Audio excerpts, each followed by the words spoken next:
Mungu ni mwema na kila wakati. Mahujaji wa matumaini pamoja katika sala.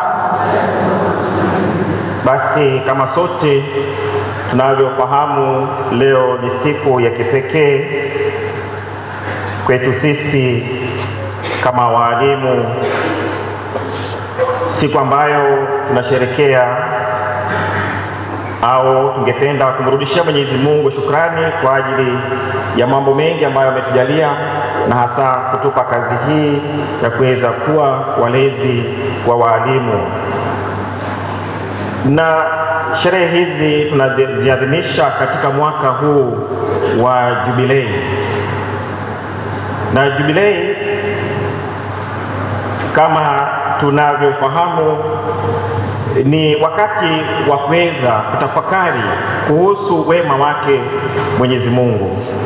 Na basi ndugu wapendwa, kabla hatujasonga sana, ningeomba tuweze kukimya kwa muda ili kuweza kumwombea na kumkumbuka mmoja wetu, mwalimu na padri mwenda zake, ambaye alikuwa ni mpenzi wa lugha ashrafu ya Swahili na historia, ambaye Mwenyezi Mungu amependa kumuita kwake, Padri Peter Mwangi.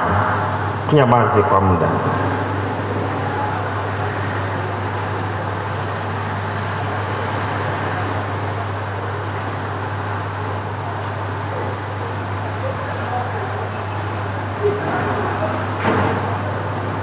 Raha ya milele umpe Bwana, apumzike kwa amani. Na basi ndugu wapendwa, tunajua ya kwamba mwaka huu wa jubilei ulianzishwa na Baba Mtakatifu Francisco wakati wa Disemba 24, na akatangaza kwamba mwaka huu tuweze kutafakari kuhusu tumaini,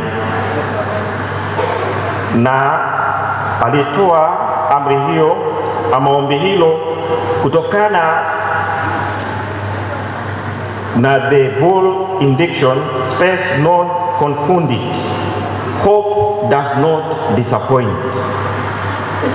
Pengine alitafakari na kuona jinsi ambavyo sisi kama Wakristo tumepoteza matumaini. Hiyo basi akaomba kwamba katika mwaka huu tuweze kutafakari kuhusu matumaini. Na hapo basi akaweza kutoa that theme that we are pilgrims of hope.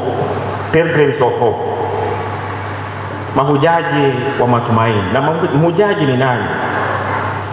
Sisi ambao tuko hapa ulimwenguni tunajua kwamba tu mahujaji wa kuelekea mbinguni, lakini kabla hatujaenda mbinguni bado tuko safarini. Na katika safari hii Wakristo kulingana na desturi na mila huwa wanafanya hija kwenda kwa mahali patakatifu.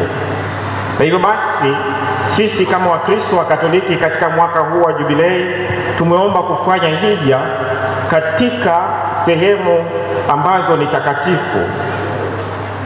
Na ishara mojawapo ya yale ambayo yaliweza kuwekwa na Baba Mtakatifu ni mlango mtakatifu, the holy door. Na pengine tunaweza tukajiuliza kwa nini mlango?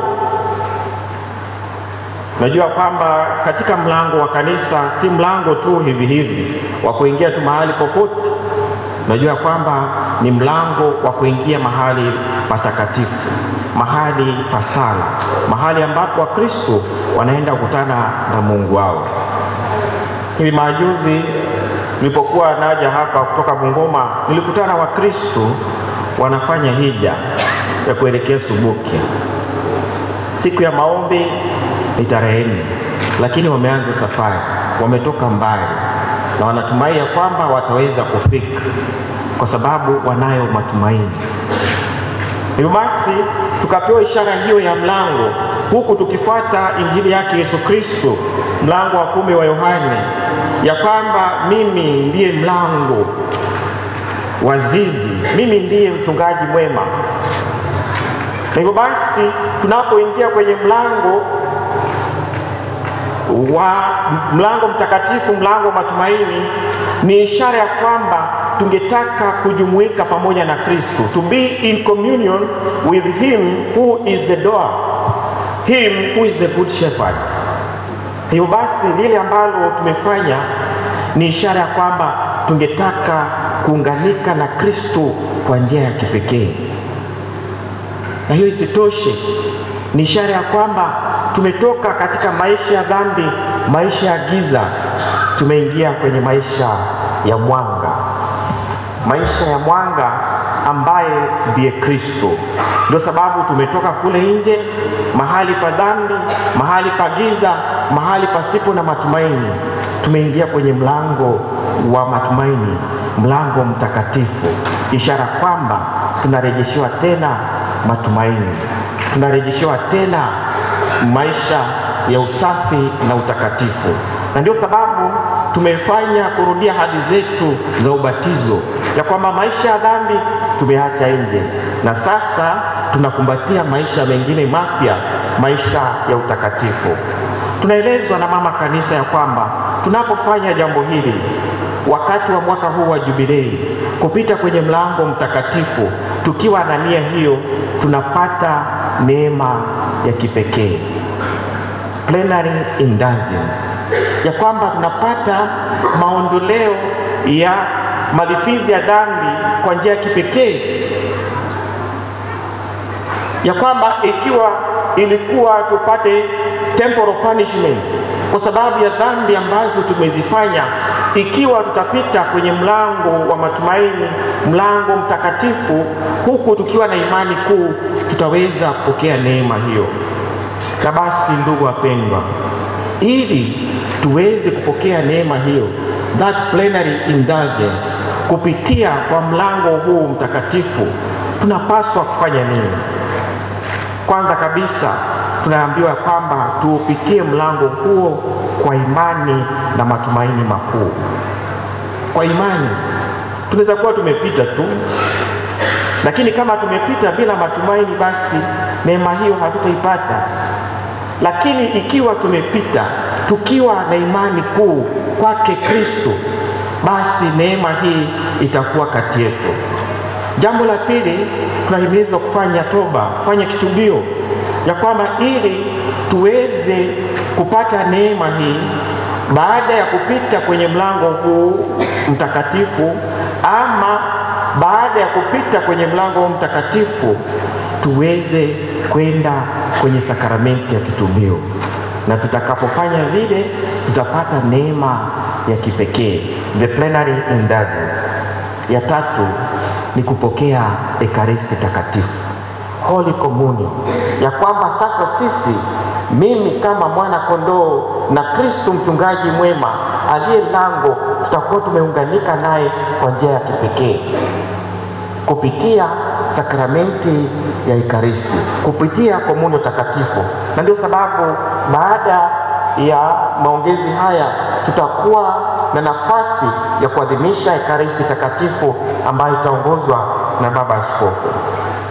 Jambo la nne ni kuomba kwa ajili ya nia ya Baba Mtakatifu.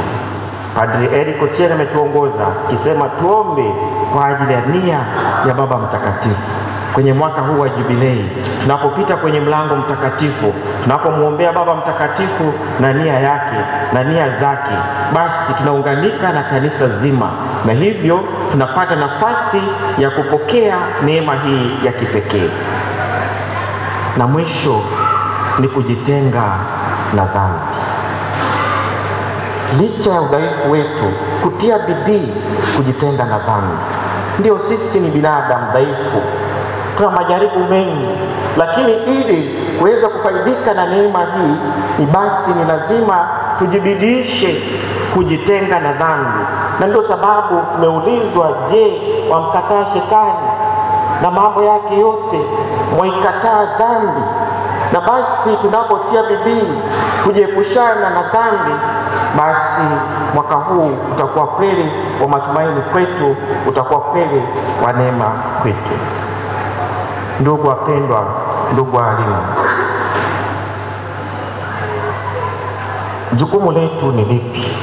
We as the educators. Nimechagua mada ambalo ni swali ambayo kijana mmoja tajiri alimuuliza Kristo. Good teacher, what must I do to inherit the kingdom of God? Good teacher, what must I do to inherit the kingdom of God? Dear brothers and sisters, this was a question that Jesus was asked by a certain rich young ruler, a young man full of hope of inheriting the kingdom of heaven, a young man who had hopes of getting answers from the good teacher. Dear educators, perhaps this is the question our learners are asking us. Good teacher, what must I do? What must I do to succeed in life? What must I do to be a teacher, a lawyer, a doctor, an engineer, a priest, a religious brother or sister? What must I do to inherit the kingdom of heaven? Like this young man, the young men and women, boys and girls, have been placed in our hands so that we restore their hopes in a world that is frustrating them day out. It is our hope that you, the educators, qualify to be good teachers in restoring this hope. It is the hope of these young people that you will guide them in their career paths, in their bright future, in their faith and belief, and ultimately to guide them to the inheritance of eternal life. It is your hope too that these learners will respond to your pleas and guidance. It is your hope that they will have a bright future. It is your hope that you are a good teacher. Hope.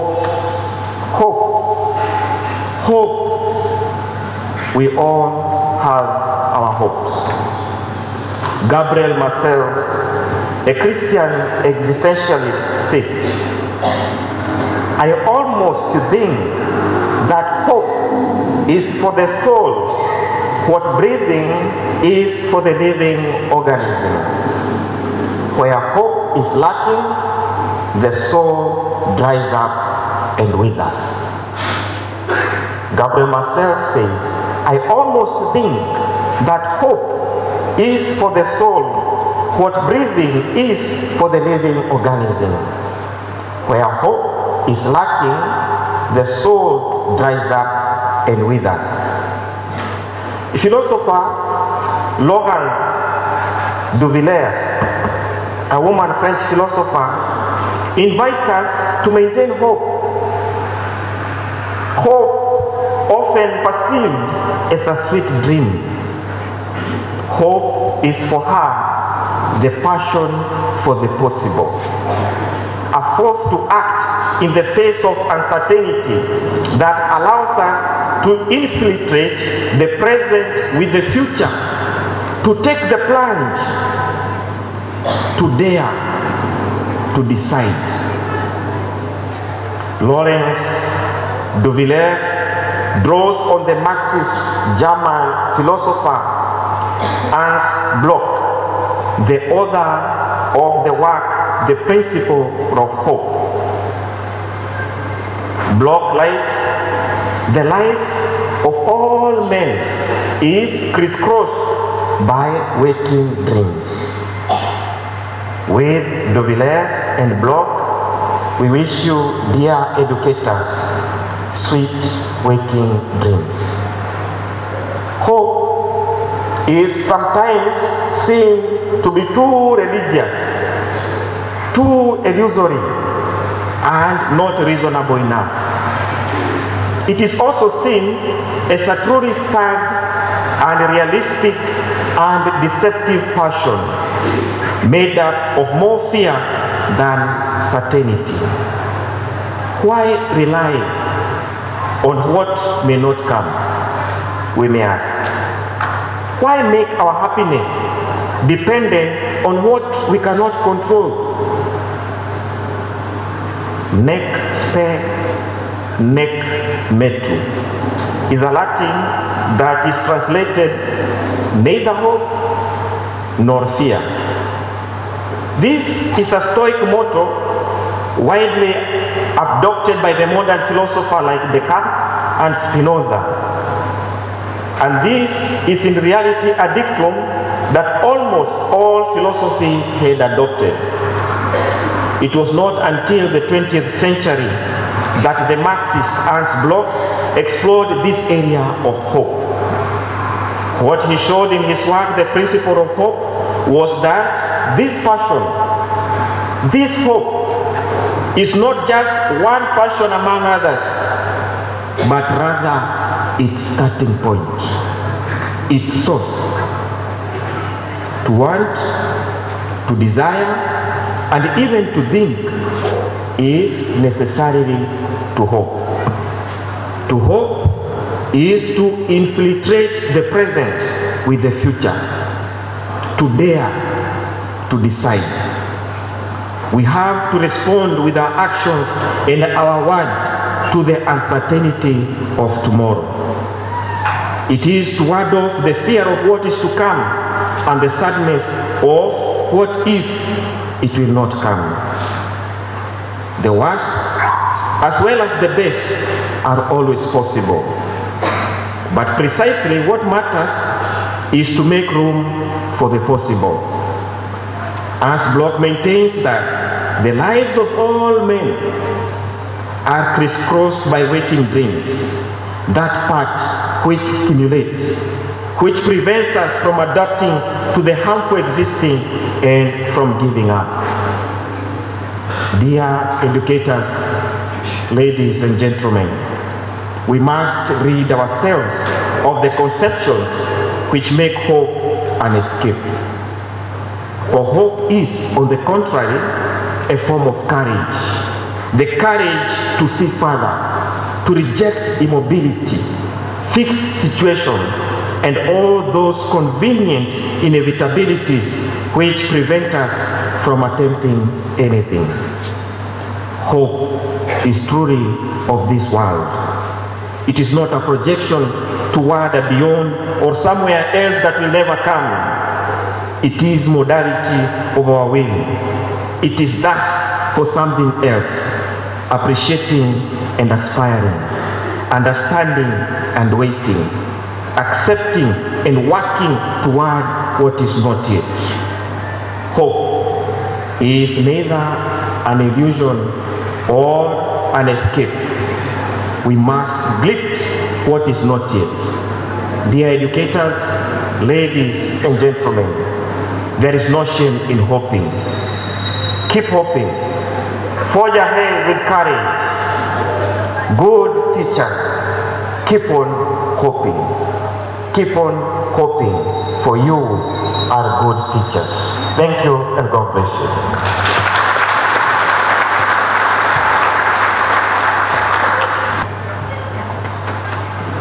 Makofi mazuri kwa padre.